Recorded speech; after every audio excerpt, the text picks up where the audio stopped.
severe thunderstorm warning for Ohio County, Southern Dearborn County, Northeastern Switzerland County, Kenton County, Boone County, until 6:45 p.m. At 6:03 p.m., a severe thunderstorm was located near Dillsboro, moving east at 40 miles an hour.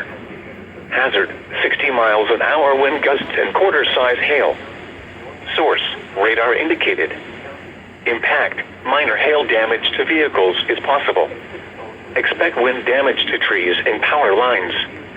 Locations impacted include Covington, Florence, Independence, Erlanger, Edgewood, Ellesmere, Fort Mitchell, Villa Hills, Taylor Mill, Fort White, Lawrenceburg, Crescent Springs, Aurora, Walton, Crestview Hills, Park Hills, Lakeside Park, Rising Sun, Oak Brook, and Burlington.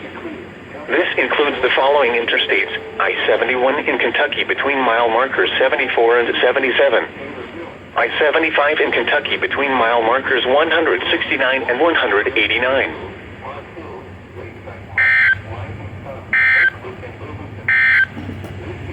A tornado watch remains in effect until the following. Dearborn, I-75 in Kentucky between mile markers 169 and 189. In Kentucky, Boone, Bradley, Campbell, Carroll, Gallatin, Green, Kenton, Mason.